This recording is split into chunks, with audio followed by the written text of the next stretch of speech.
Alright guys, that's Kremp again. I hope you're doing good and enjoying your day so far. Dashy's given his perspective on the CDL Patch drama that's been happening over the last couple of days. Los Angeles Thieves rather happy that they're sticking with the patch they won the last couple of tournaments on, but Dashy says the most recent patch update here in Season 4 is the best that we have had for quite some time. They fixed some of the issues, the game is better in many respects, but the CDL are not using it for potentially various major issues with the state of this league right now. Dashy not happy about it. Is that because he thinks it's actually better? Is it because he thinks it could have given them a better chance to win the entire tournament? Very much interested to your thoughts in the comments. Hit the like button if you enjoy. Subscribe if you're new as always. I greatly appreciate it. This is Kremp.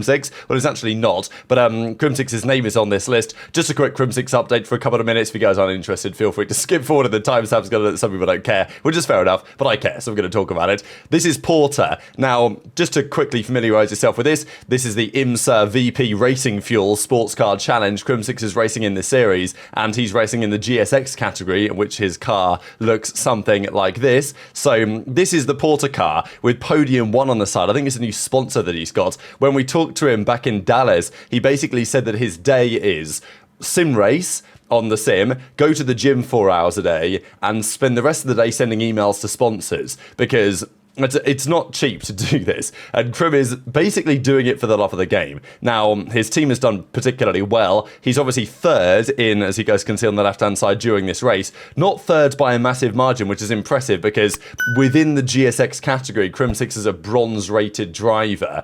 A lot of the other guys around him are silver rated, so in his category, like, he's the best by an absolute mile, but he's nearly, he's very close to being the best overall in the category, which is actually really impressive, and that will be notable for teams that potentially want to take Porter to Le Mans. So, anyway, as he says, another 2 podiums in race 1 here at Mid-Ohio, 3rd overall, 1st in bronze, as I said. Pace is getting faster, because he told me as well in Dallas that, well, this is his teammate on the left-hand side here, right? So this Porter on the right, Kremp, and this is his teammate Porto on the left here. And his teammate Kiko Porter is shorter, lighter, and basically the difference in weight between the two, because in this series, there's not like a minimum weight like there is in F1. In F1, there's like a number that the car and driver must be, 800 kilograms, and if it's less than that, then the teams have to put ballast in the car so it reaches that point, which can give them some advantage because you can place the ballast strategically, but effectively it means everything is equal in terms of the driver weights, whereas in this series, it's not really like that. The cars are a bit heavier here, probably more like 1.3 tons or something.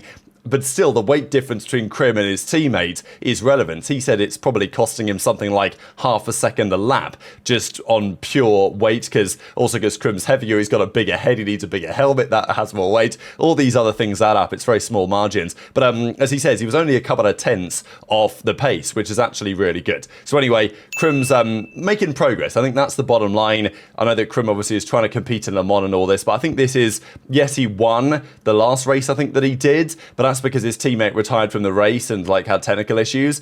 This time I think he's actually showing signs of serious progress. So anyway, let's talk about champs. This is Simp's record at the World Championship, which was always ridiculous until frankly last year. First in 2019, second in 2020 to Kremp, as we know, when Dallas Empire won that season. Won it again in Cold War. Remarkable to think, though, that after winning 2 world championships in the first 3 years, people were talking about Simp fast-tracking to greatest of all time status. But for the last 3 years, he's not won it. Feels like it's about time that he won it again, to be perfectly honest. But in Vanguard, they came close. Interesting, I guess, that the record that Simp had at Champs the first 4 years was unlike anything we'd ever seen before. I mean, having 4 World Championship appearances, making the finals in every single one. I mean, look, Kenny's made a fair few finals. Priest, Enable, right? These are the names to keep in mind. And even, I guess, aBeZy, it also kind of applies to, but aBeZy played 1 more year before BO4. He played World War II champs on. I think he was on Enigma 6 at the time, because aBeZy's like a year or so older than Simp. So technically, Simp's record was better, even though they played all these tournaments together. Then in MW2, they were 3rd, which was the first time he'd ever not made a World Championship Grand Finals, crazy as that is. But then last year, that was the real disaster, really, falling short to top 6 last season in Modern Warfare 3. Fortunately for fans of the current FaZe roster, the World Cup existed, because if it didn't, there's almost no way they would have stuck it out. But here in BO6, let's be real, we're probably expecting at least another Grand Finals appearance.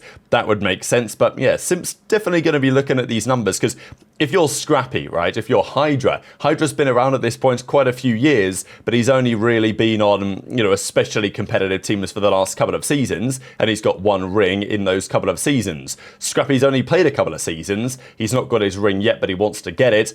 And if Simp's looking at this, he's, after Cold War, he would probably have expected by now to have 3 or 4 rings this season. Obviously, he's going to try and get that done again. This I thought was pretty cool. The gems that Lineman put together. I know that some people saw this and thought, are they AI generated? No, these are designed and they're pretty beautiful. So if you guys on the Breaking World website, you can add these as flares going into the World Championship. Of course, you don't need me to tell you which teams these represent, but just in case you do, this Atlanta FaZe in the top left. Then of course we've got Toronto, Miami Heretics, so those colors. The Thieves one I think is particularly fire. The OpTic Texas one I really like. Then of course we've got the Ravens, Surge, who maybe they can put up a fight this tournament as they did Major 2, Major 3.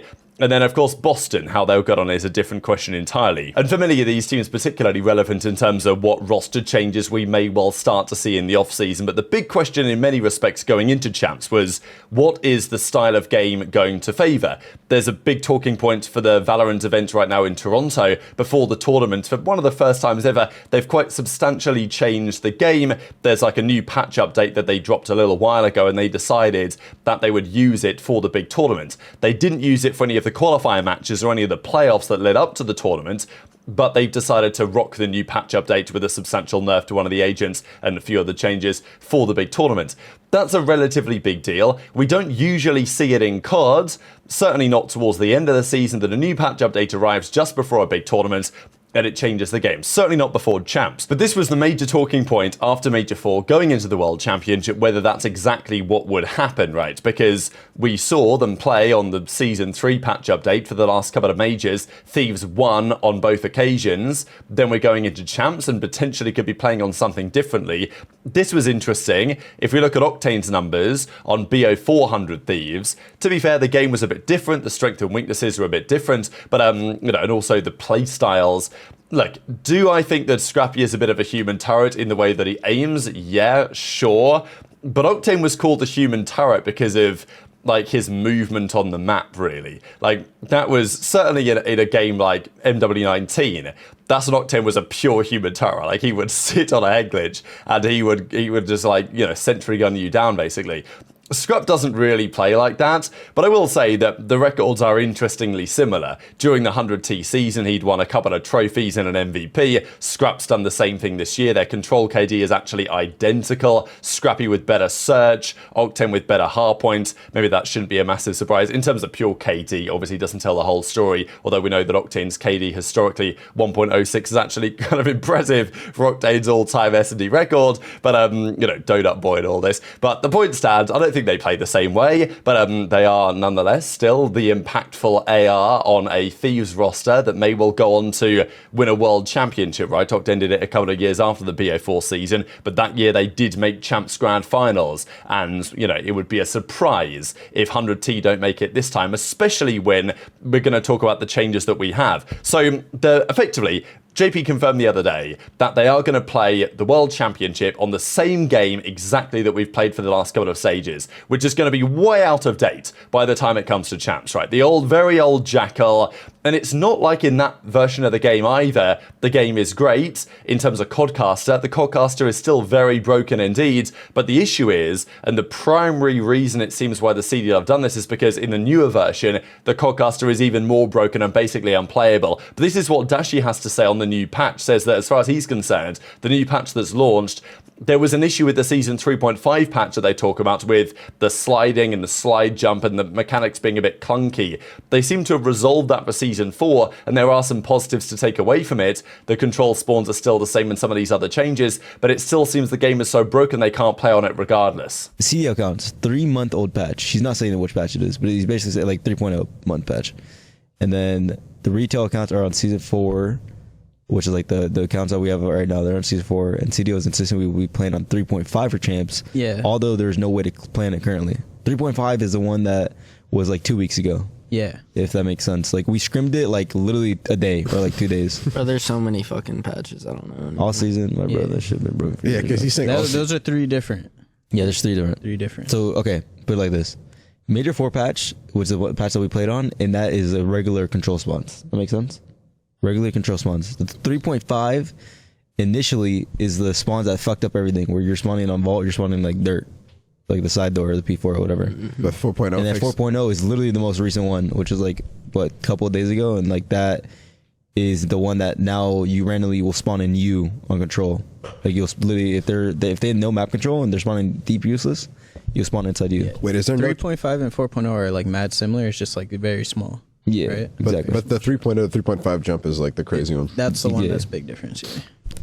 Which Yeah. I want to play in 3.5 Which yeah. or 4.0. I don't Right. give a wait, is there no world we play in 4.0? Apparently Nah, yeah. not, yeah. There's really no one. Apparently. So it's only 3.5 or 3.0. Yeah. Yeah.